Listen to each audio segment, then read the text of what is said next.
welcome to another ResDev in Your PJs with Angela, me, and Sanya from the Academy. Today we have joining us Dr Anna Slater. Anna is a Royal Society EP SRC Dorothy Hodgkin Research Fellow. Hi Anna. Hi, it's a mouthful, isn't it? As I say, the world's longest job title. But yes, thank you for inviting me to come and speak to you today. Wonderful. So we were hoping, if that's okay with you, you could just give us a little bit of a brief background to sort of how you got to where you are today. Okay, so I guess I am in the early stages. I'm still an early career researcher. I think I'm allowed to still say that. So I did my PhD at the University of Nottingham in supramolecular chemistry, and then I did a postdoc, a 3-year postdoc after that, also at Nottingham.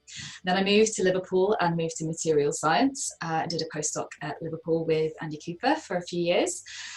During that period, I must have applied to nearly every fellowship known to man. So I think I applied to 7 fellowships, or 7 applications, and the 7th was the Royal Society Fellowship that I'm on now. So I took up that fellowship in the end of 2016, December 2016, and it will run for another couple of years. So now I have a research group. There's 6 of us, including me. So Chris, postdoc, Henry, Megan, Abby, and Patricia, PhD students, and a couple of undergraduates as well. And we work on how to discover new materials using enabling technology like flow chemistry to make it faster and more efficient. So I guess that's a potted history of my career, at least. I also have 2 children. So the first one was born in 2050 while I was still a postdoc, and my second daughter was born in 2018. So she's nearly 2. So I'm just sharing actually your group web pages, but just from something that you just said there, if you don't mind, sort of that obviously you applied for a few fellowships before you were successful. What kept you going? It's hard to get rejection. Yeah, so it was funny, the feedback I got the first time I applied for a fellowship, the informal feedback was that I hadn't experienced enough failure yet, and academia has given me lots of chances to practice. So yeah, I think the best thing I learned was that no fellowship application is wasted, because you can always take the good and recycle it and put it into the next one. So I think part of it was just bloody-mindedness, really, and wanting to make something out of the unsuccessful ones. But don't get me wrong, I had a proper sulk in between, obviously. Okay, great. So it's really interesting to hear, Anna, about all the different, the journey that you've had with all of your fellowship applications. Mm-hmm. And I know that you've been quite active in a parallel capacity in your research and development work and support through the UK RSA. So could you tell us a little bit about how your involvement in all of these peripheral development activities supported your career aspirations? Yeah, so being involved with research and development activities has been quite a big part of my career since my first postdoctoral position. It has been hugely helpful in keeping me going, because of course the other thing that keeps you going through multiple rejections in academia is the support of your friends and family and colleagues, and definitely wouldn't still be here without that.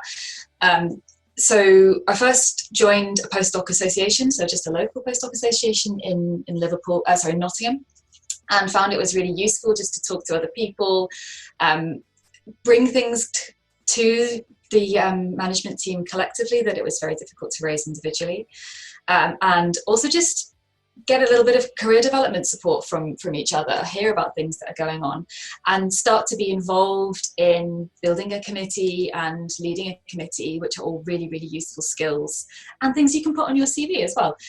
So from that, when I moved to Liverpool, I set one up in chemistry because I kind of missed it. And there were lots of other people who were also from other institutions that saw the benefit, other people from Liverpool who saw the benefit as well. And then from that, so that really made a huge difference to me personally, but also it was a great way of meeting other people at a new institution. And then I think it must have been 2014, in the middle of my postdoc at Liverpool, I was pregnant. So kind of thinking, I need some support as a researcher, what do I do? My contract was due to end in the middle of what would then be my maternity leave. And the university was great in pointing me to some guidance, but it wasn't very helpful for people on fixed term contracts. It didn't really let me know what what would happen or what kind of support I could get. So I got in touch with Vitae because I've been involved with Vitae a lot as a PhD student. So I've been on their some of their development courses, and I knew about the research development framework and found that really useful. So I rang them up basically and said, you know, this is my situation. Do you have any guidance for researchers who need to take a period of maternity leave? And I got in touch with Katie Wheats. Just luck that she answered the phone. Katie is a fantastic person. Big fan of Katie. She's really really amazing. And she said, we don't have any guidance. Would you like to help us make some? And being, I don't know, a bit of a sucker, I just went, oh yeah, okay, that sounds fun. So she told me about the UK Research Staff Association, which is a national organisation that I know you're very involved with, Sonia, still. I'm not so involved anymore, but when Katie told me about the UK RSA, which is an organisation nationally which brings people together from different institutions involved in research staff development and research staff fora, and just to see what we can do on a national stage. So it's working with Vitae to develop that kind of guidance and support, which would be useful across all other institutions. So I joined that. I joined as a member. I suggested this would be a fun project, and they were very supportive at the time and continue to be supportive of it.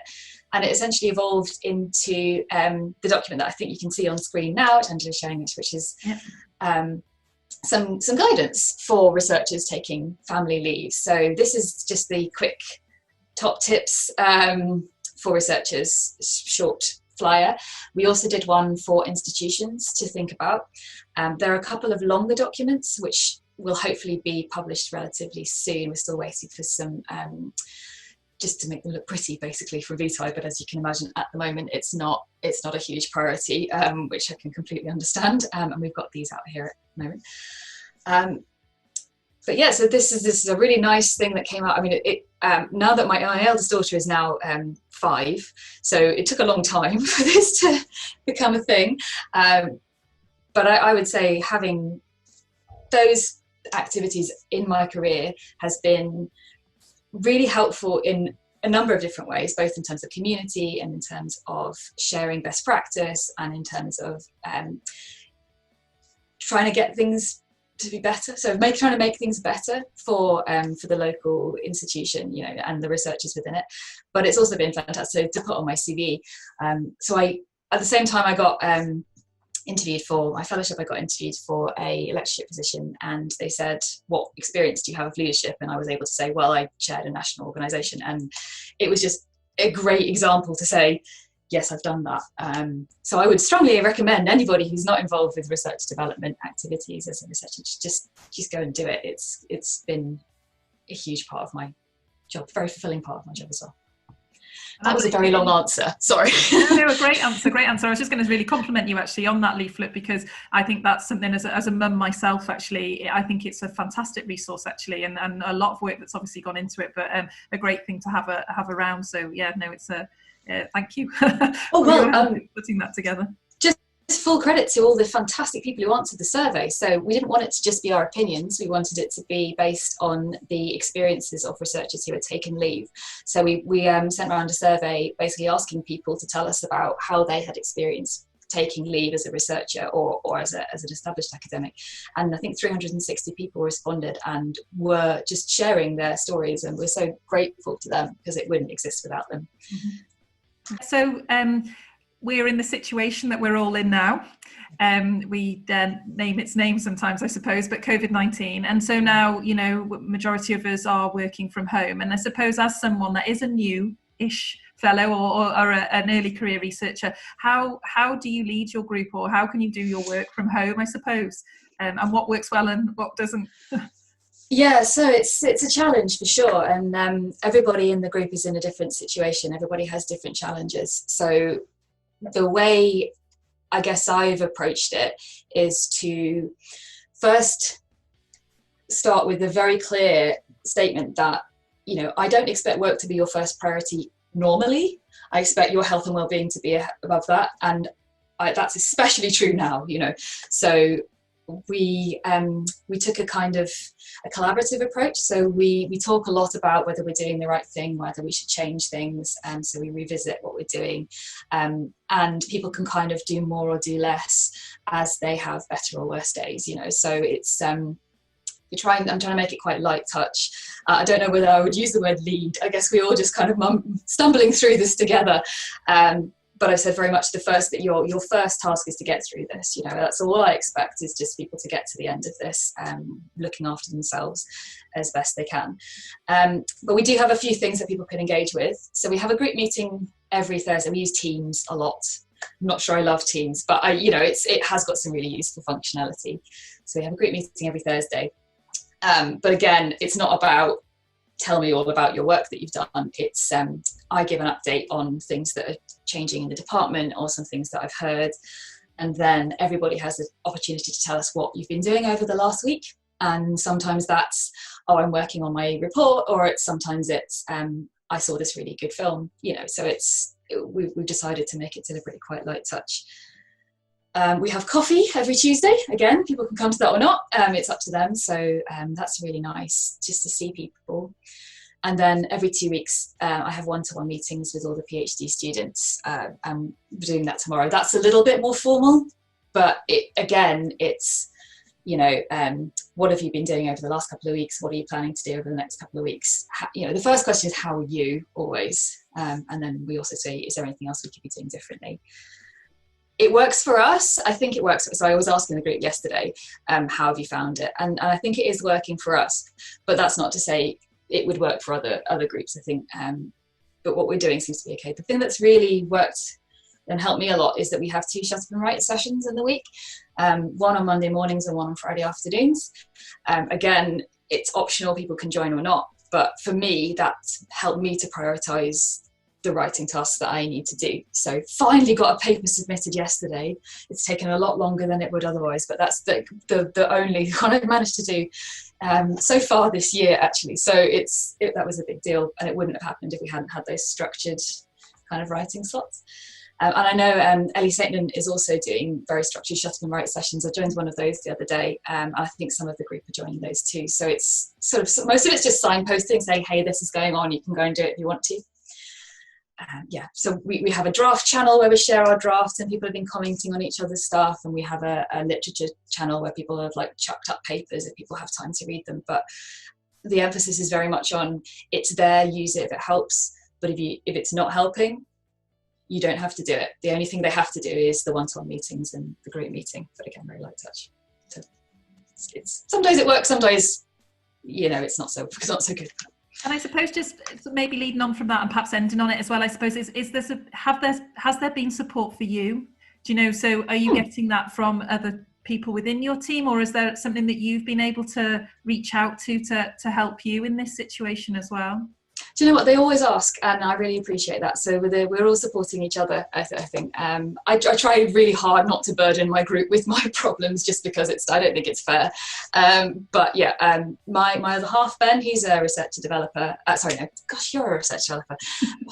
my brain isn't always great with nouns. Him as well. Ben is a business development manager. There we go, business development. I know he developed something. He walks around in a suit, you know, and chats to people. But yeah, so he's over in professional services, but his work isn't always as flexible as mine.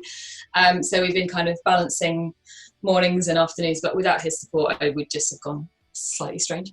But yeah, I think for now, yeah, we're fine. And I know there's lots of help available. So the department's been doing daily coffee catch-ups, and there's a Teams Champions team, yeah.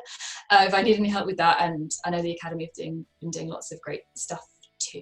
Well, thank you very much, and thanks ever so much, Anna, for chatting all of that through with us. It's been really useful. I'm just putting on your Twitter page there at the end for anybody that's obviously interested. So yeah, I think we'll leave it there and say thank you very much, and say to everyone to visit our research hub for more information about some of the activities that are happening, and of course making an impact as well, and look forward to the next ResDev in Your PJs that will be coming soon. Thank you very much. Take care. Thank you. Bye. Bye.